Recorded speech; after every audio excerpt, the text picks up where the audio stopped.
For millennia, we humans have looked to the skies and wondered whether we're alone in the universe. Today, we're closer than ever to knowing the answer. Some scientists believe we'll get our first look at our extraterrestrial cousins in the near future. I hope it's in the next 10 years, and I'm ready for it next week. So, the sooner the better. What's more, we could find these aliens not on distant planets in unexplored galaxies, but right next door in our own solar system. Scientists are now honing in on proof that ET is out there and living on the most hazardous of worlds. Our safari will journey to 7 destinations in our solar system to see just where these creatures could be and what they might look like.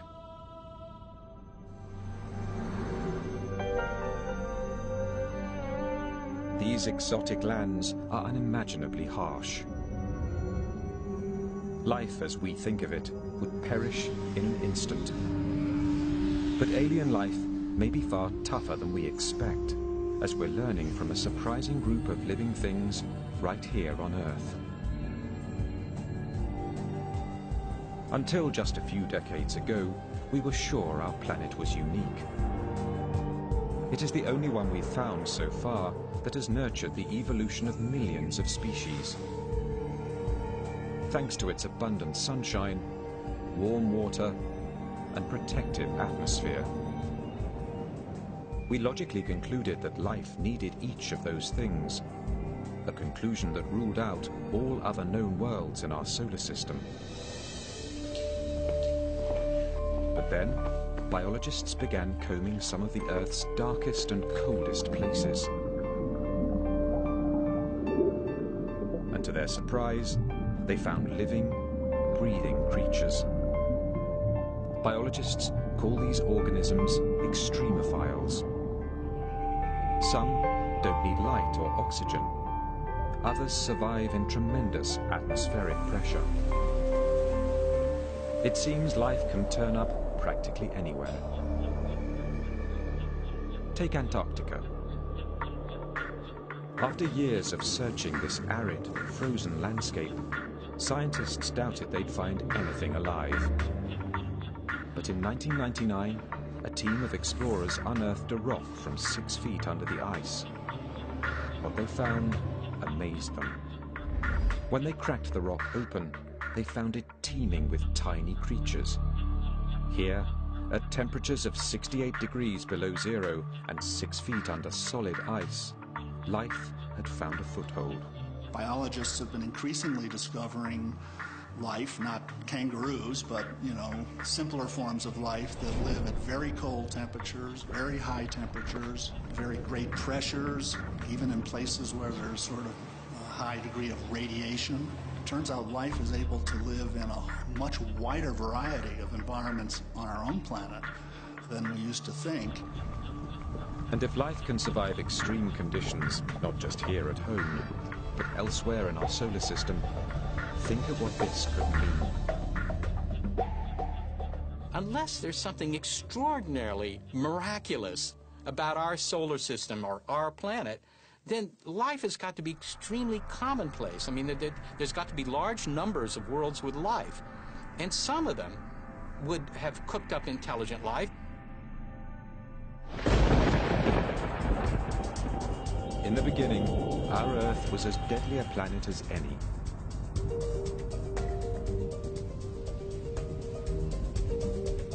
Over the first billion years of Earth's existence, cosmic debris pummeled it mercilessly. The impacts turned its surface into a broiling, seething inferno where life was impossible. But once the solar system settled down and the Earth began to cool, water appeared, setting the stage for life. In 1953, researcher Stanley Miller proved in a lab experiment just how easily life on Earth got its start. He combined water with hydrogen, methane, and ammonia, components of the Earth's early atmosphere. Then he zapped his solution with an electric charge to simulate lightning. His results shocked the world. Miller had created organic molecules called amino acids, the protein building blocks of all living things. If lightning helped jumpstart life on Earth, could it have done the same on other planets? Galactic probes have now found the ingredients in Miller's experiment throughout our solar system, including one essential to life. One of the requirements that every form of life that we know about on Earth has, every single one, is liquid water. We've used evidence for liquid water to kind of guide our search for habitable environments. Our safari is headed to 7 worlds, some possibly rich in water, where scientists believe aliens might be hiding. While any life there might have begun much like life on Earth, how it looks now is anyone's guess.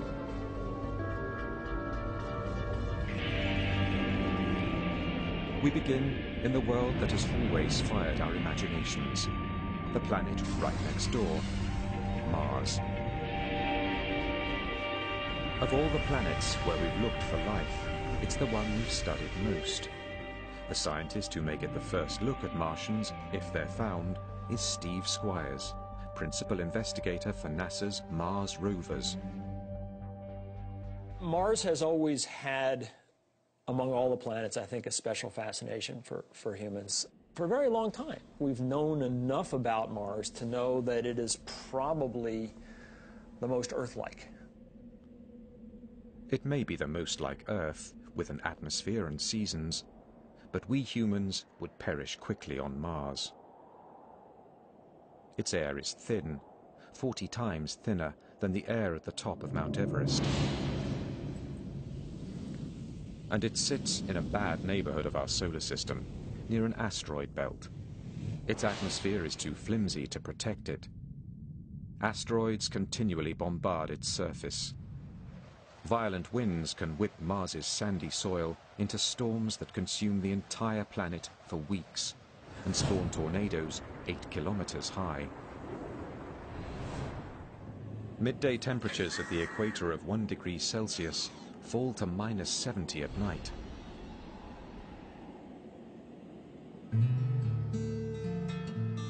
David Grinspoon is a curator of astrobiology at the Denver Museum of Nature and Science.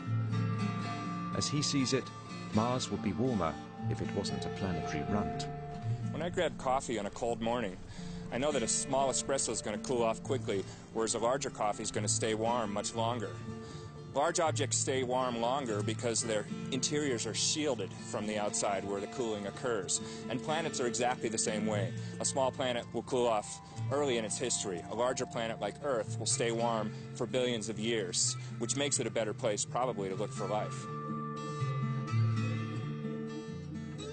Despite Mars's drawbacks, it has always fascinated scientists because its terrain seemed to give evidence that it might support life. Its dynamic landscape of mountains, volcanoes, and deep ravines is not unlike our Earth. To early astronomers, these features look like oceans and rivers, and even a system of canals, supposedly not just supporting life, but actually produced by it. Percival Lowell in the United States observed these things and inferred that, in fact, these things were so straight and so regular in geometry that they had to have been the product of intelligent life. Okay? Well, he was right. The problem was the life was at the wrong end of the telescope. In viewing this thing visually through a telescope eyepiece, the human eye-brain combination started to connect things that weren't really there. Lowell was not alone. Some scientists were shocked when the probe Viking 1 beamed back this image. Is that a human face? Perhaps produced by Martians in their own likeness?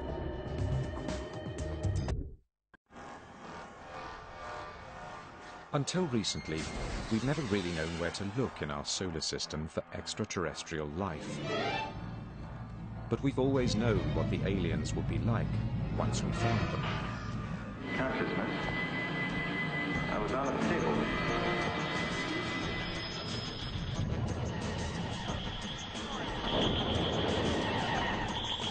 Usually, there is more than a hint of the Earthling in our aliens. Hostile or lovable, they tend to resemble mutant images of ourselves. As a senior astronomer at the Search for Extraterrestrial Intelligence Institute in California, Seth Shostak has spent his career listening for the radio waves of a distant alien society. There's no reason to assume that they're going to look like us or even think like us or behave like us or have language. You know, you just have to look at the variety of life on Earth and you see that, you know, nature can come up with lots of different forms. But if there is life on Mars, how could it survive in such extreme conditions? Since the 1960s, scientists have sent dozens of probes to the Red Planet. The first pictures of the barren landscape quickly dashed any hope of finding intelligent beings. But what scientists did see startled them. Though there's no evidence of Martian-made canals, there are signs that Mars actually may have had water. Some think the angry red planet might once have been blue. You just have to look back a couple of billion years, 3.5 billion, 4 billion years ago. Mars had a thicker atmosphere, had water on its surface clearly. Maybe it developed life. And as it slowly went bad, you know, the life had to adapt. Life may have adapted, not died off, because some liquid water may still exist underground. But with no surface water, frigid temperatures, and ultra-thin atmosphere, Mars is a planet only one kind of creature could love, an extremophile.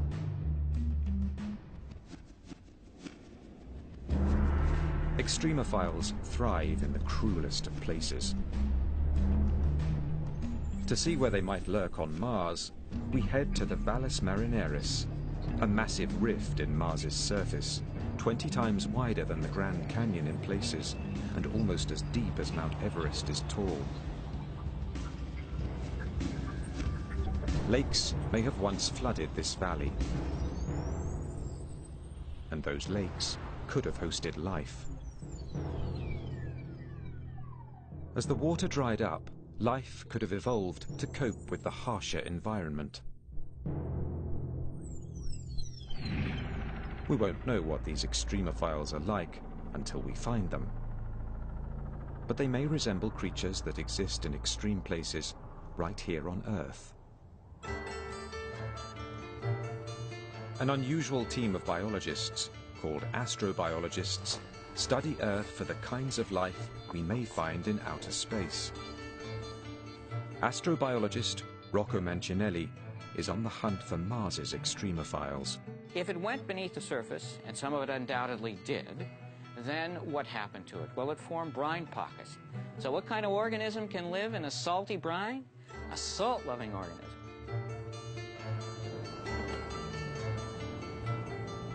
Astrobiologist Chris McKay thinks he knows the kind of salt-loving creatures that might survive on Mars.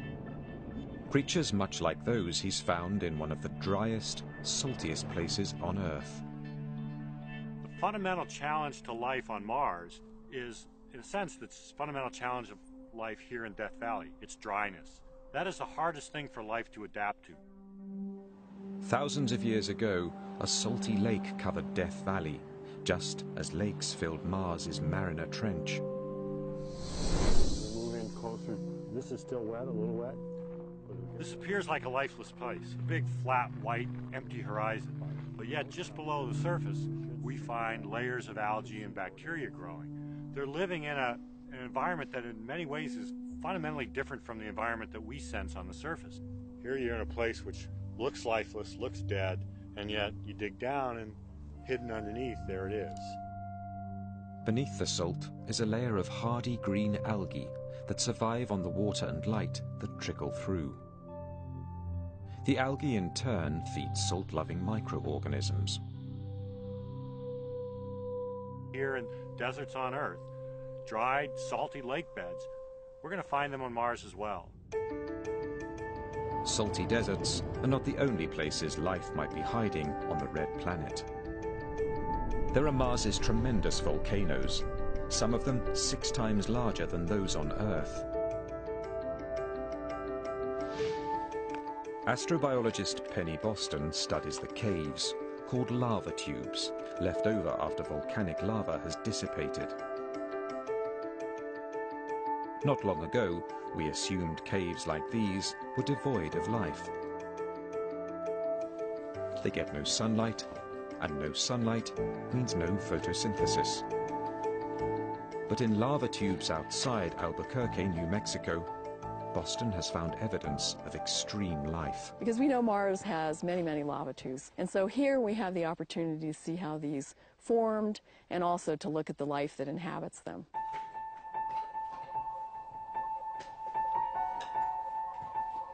The extremophiles Boston has found appear to be thriving.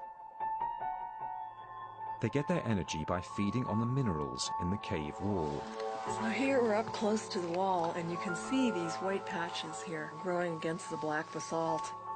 And each one of these is like a major city for these little guys. They're all nestled in these little pockets in the basalt. And so these guys are permanently adapted to these freezing temperatures. They never see any light, and they get what they can find in the environment. Are there creatures like these in the caves below Mars's volcano fields?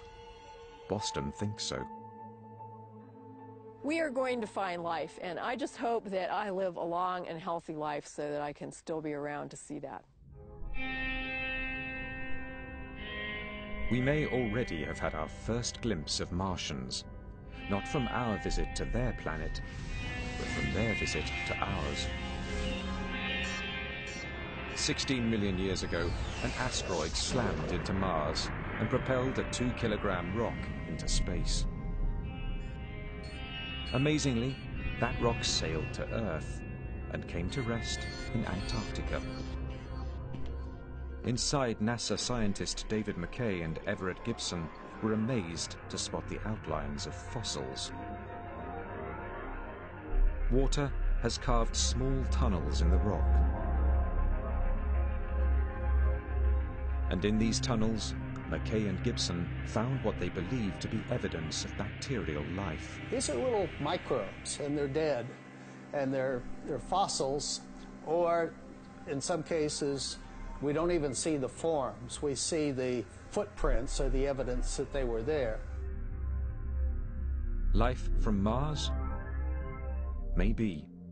The hunt is only just beginning. NASA plans to send a rover called Phoenix to Mars. It will study the planet's ice cap and probe 3 feet beneath the surface. NASA even has a plan to send human visitors.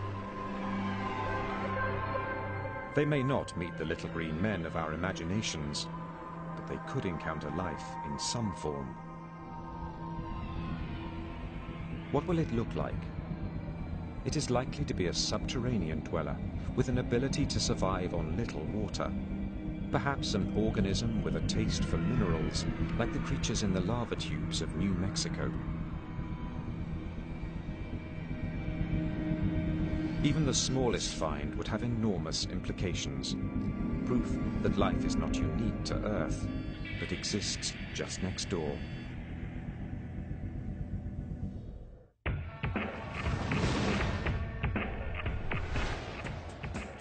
Our safari to the places in our solar system likely to harbour alien life now takes us past the asteroid belt on the far side of Mars. Here, Jupiter reigns. But this planet, the largest in our solar system, is fairly hostile to life, thanks to its toxic gases and overpowering gravity.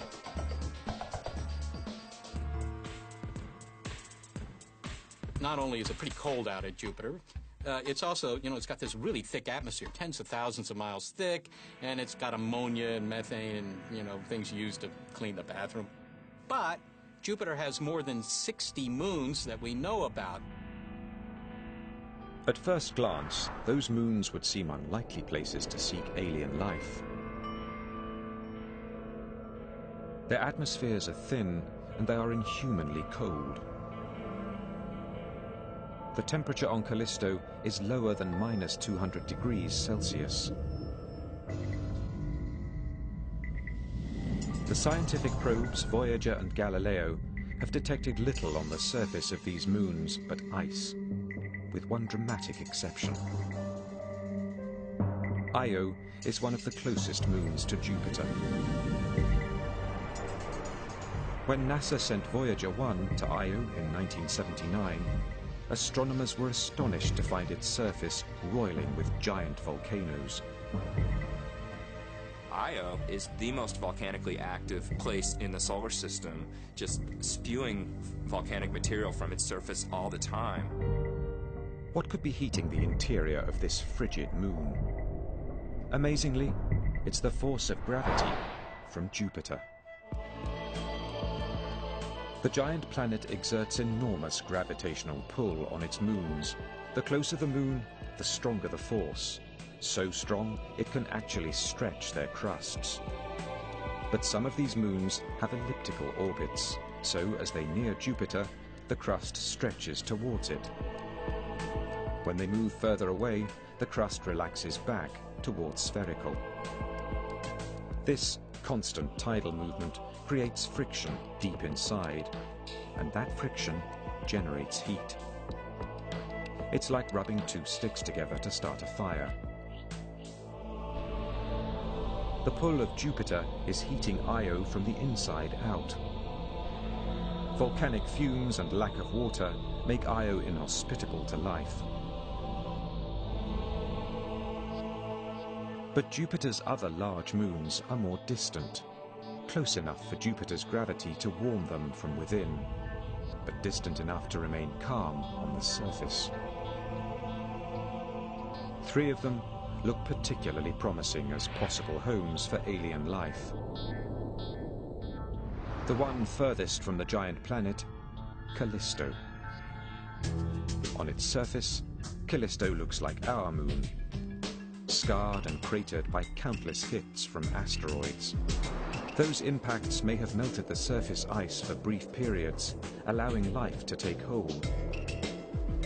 But in 1998, the Galileo spacecraft detected a much more promising incubator deep beneath Callisto's surface. Radioactive rocks and tremendous pressure in its core generate heat inside Callisto.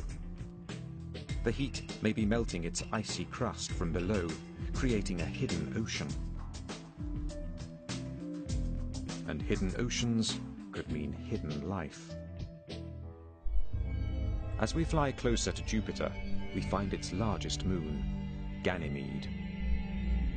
Ganymede is also deeply scarred. Ridges rise above its surface.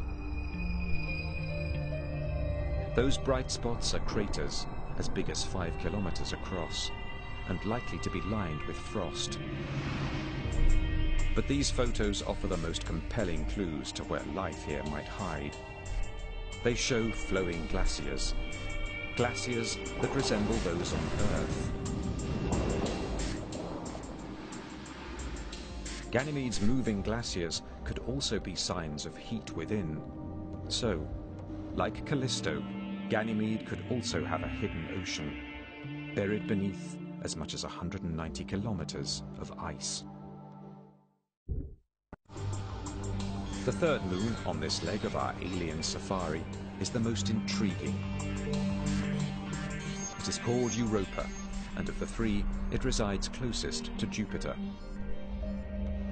That proximity to the giant planet means Europa's core may be very hot, far hotter than Callisto's or Ganymede's.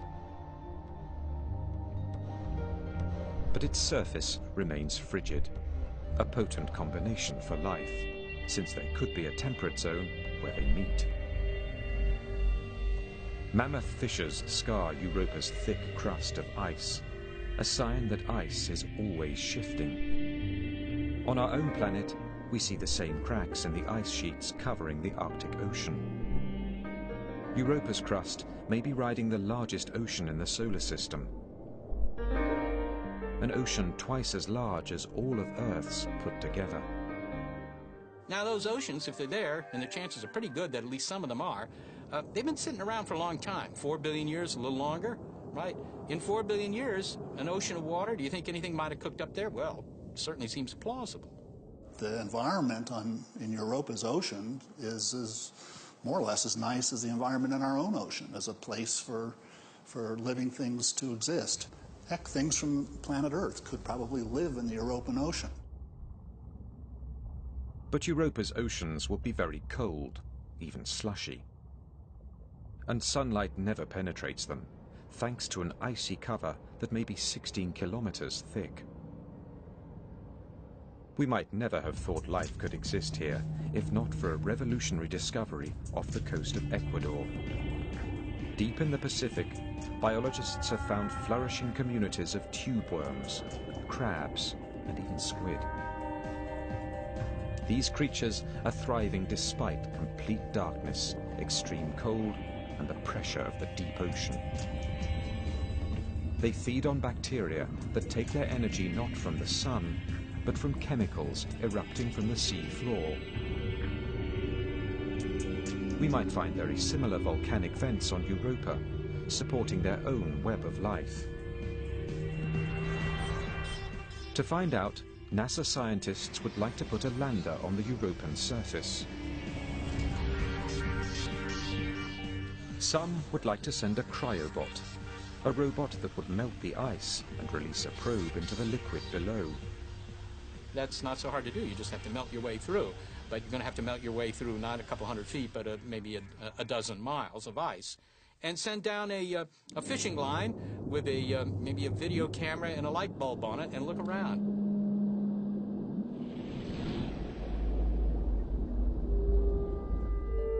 In all that water, we can't rule out the possibility that very simple life forms have evolved further.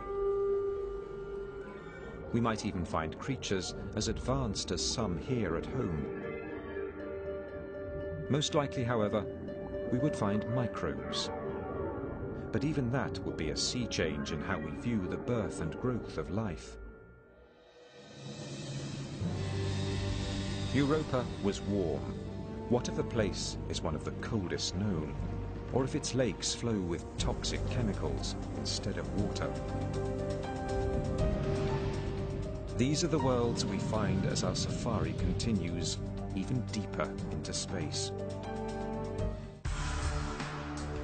As our safari in search of alien life sweeps by the ringed planet, Saturn, we can see the violently swirling gases that choke its atmosphere.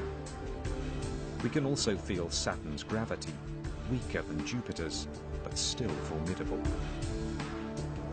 We'll keep moving. We're not likely to find living things here. Saturn's rings are also extremely inhospitable. They're made of rock and ice, as small as a grain of sugar or as big as a house. But Saturn has many moons, 56 that we've spotted so far. Our safari heads first to one of those moons, a tiny frigid satellite called Enceladus, just 500 kilometers in diameter. Here, gravity is very weak, a fraction of that on Earth. And Enceladus has hardly any atmosphere. It reflects back into space almost all the sunlight that hits it, making it the shiniest object in our solar system. Until very recently, we also thought Enceladus was too cold to support life. It appears we were wrong. In 2005, after a 7-year journey, the Cassini spacecraft approached the tiny moon and detected something that stunned the mission's principal investigator, Caroline Porco. So this was the picture that just, grabbed us. Just was shocking. Those are plumes made of water from a geyser. The geyser's steam and hot water hit the cold vacuum of space and explode into a jet of ice.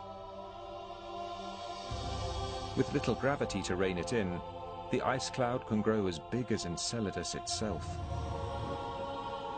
Porco has never seen anything like it anywhere else.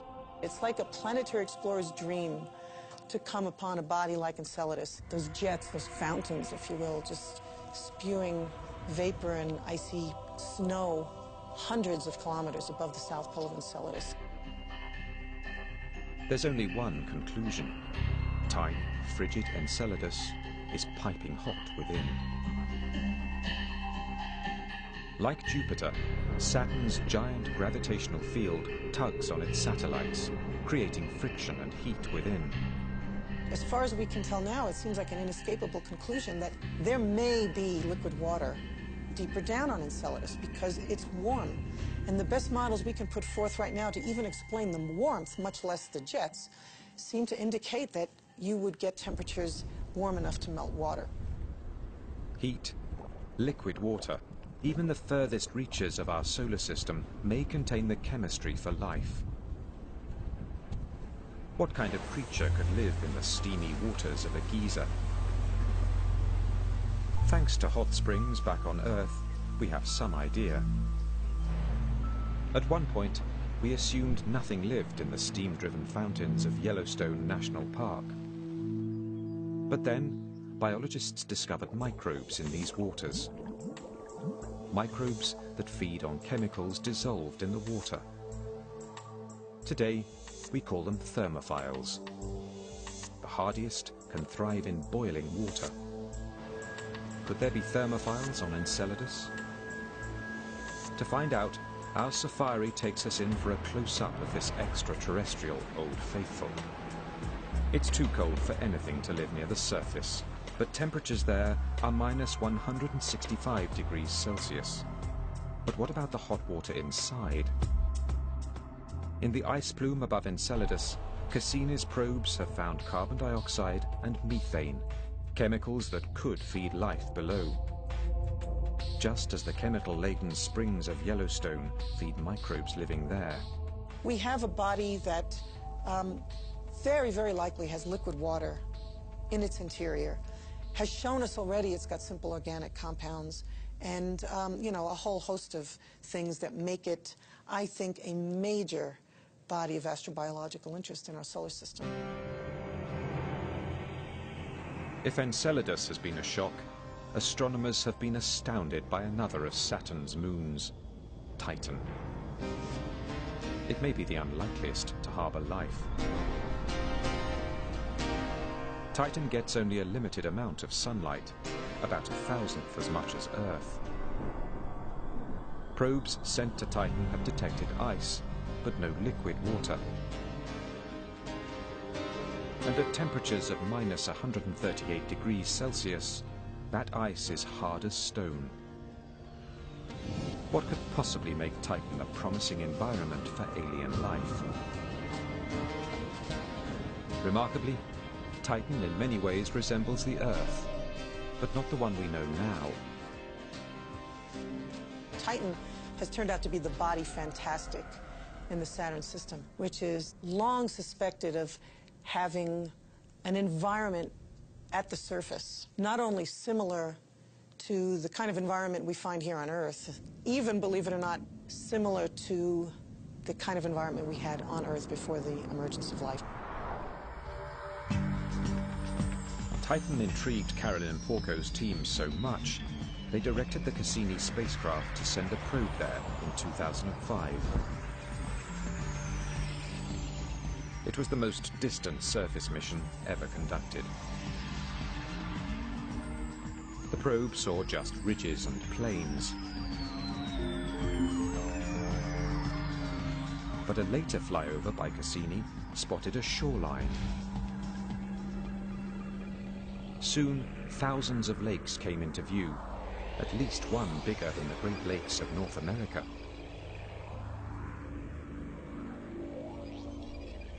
It's the first time we've ever detected liquid on the surface of another celestial body.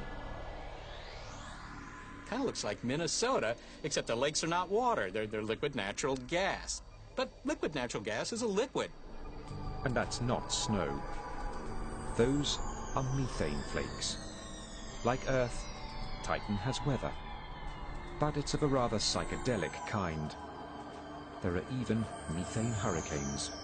It's not water, it's methane doing all the exact same things. Raining, evaporating, flowing in rivers. So you have something that is basically doing what water does on Earth, on Titan, only it's methane. A similar scene may have existed on Earth 4 billion years ago, making scientists suspect that Titan could also be an incubator for life. Chemistry does go on. At those cold temperatures, it's really slow.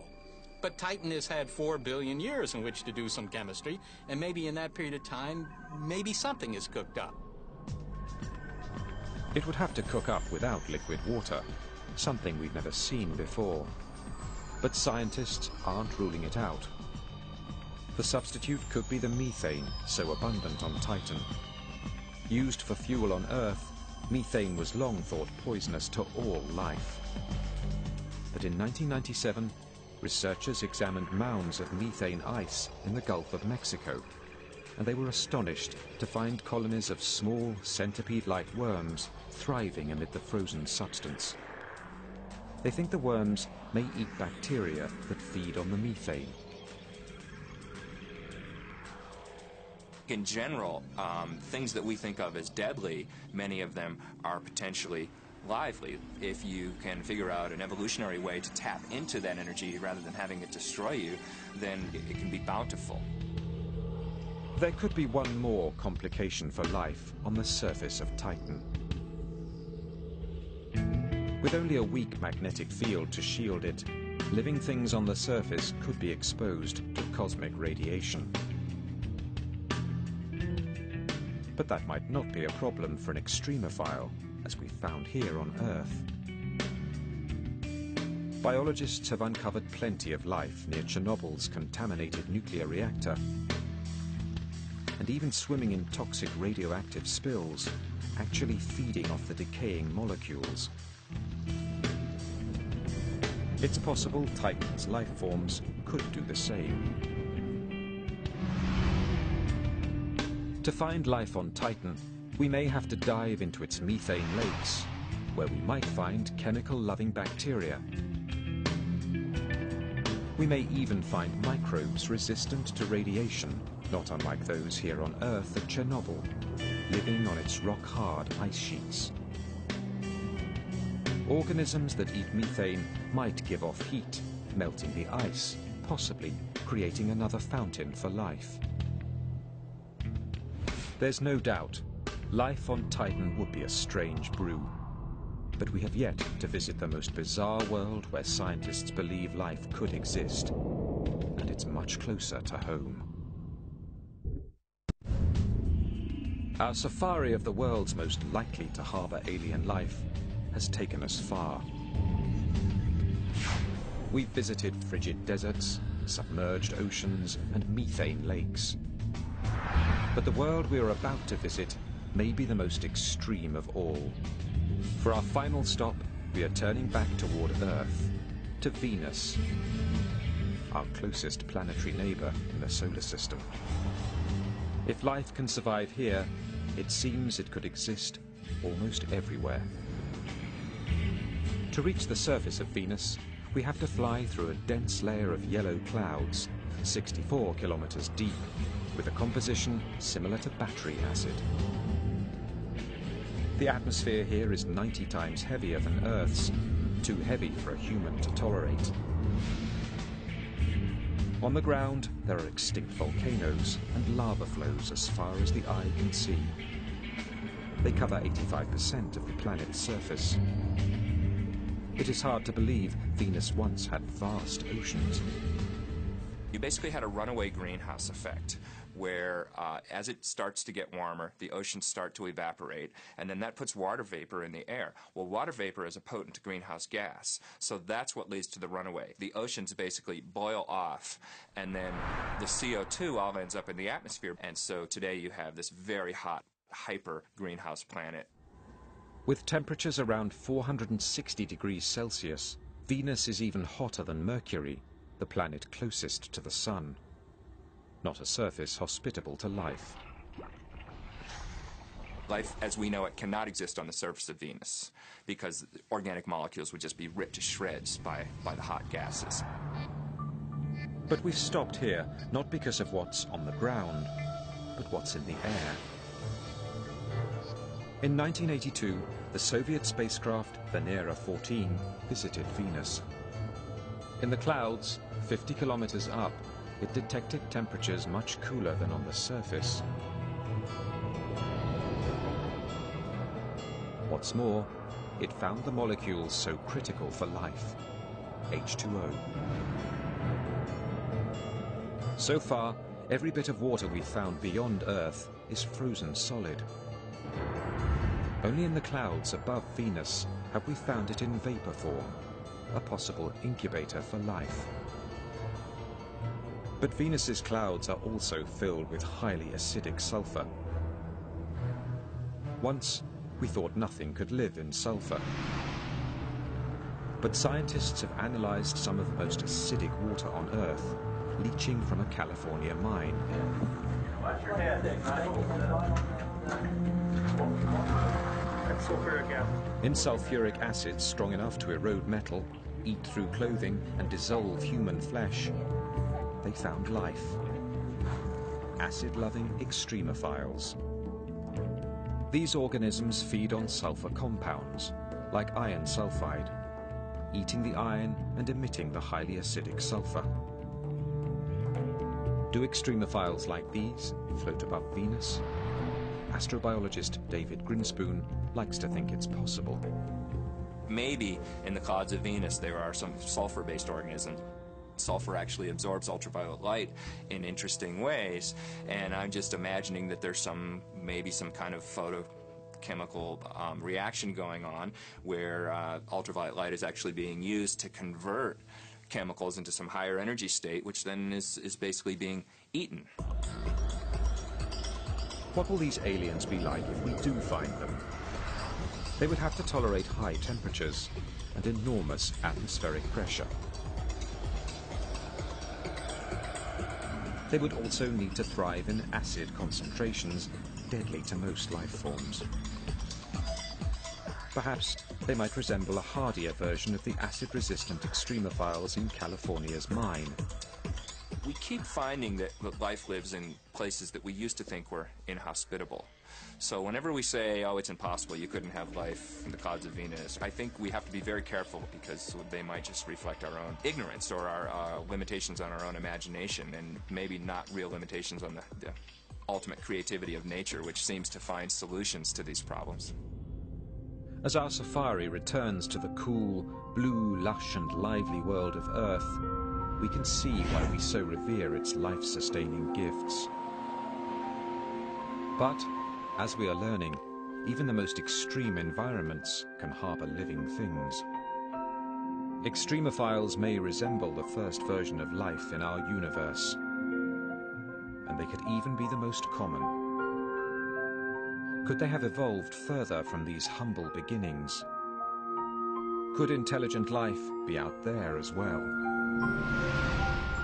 For more than 40 years, scientists at the Search for Extraterrestrial Intelligence Institute in California have been searching the skies for answers to that question. Astronomer Seth Shostak believes he'll know the sound of alien life when he hears it. We have a couple of observing projects to try and find signals. The biggest one are our radio searches, and that's where we use big arrays of antennas, and we point these antennas at nearby star systems that we think, well, this is the kind of star that might have a planet that might be something like Earth.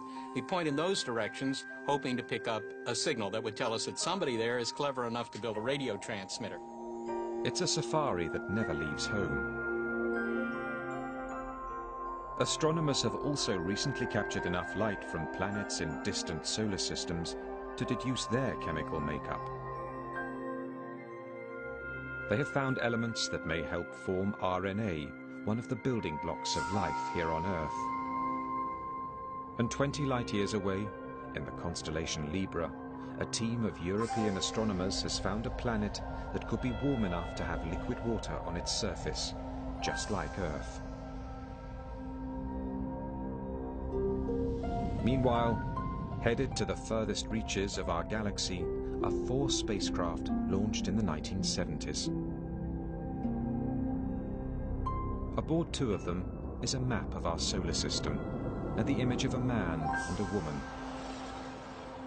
2 others carry a sample of uranium, whose rate of decay would date the probe, regardless of language. The 2 are also carrying what could be the most universal message of all, a recording that includes a composition by Bach. Just don't expect news anytime soon. These intergalactic postcards from the Earth will take 80,000 years to reach the nearest star. Our search for life beyond Earth has only just begun. There are billions of planets yet to be explored. Every one of them holds the tantalizing possibility of life. Even intelligent life.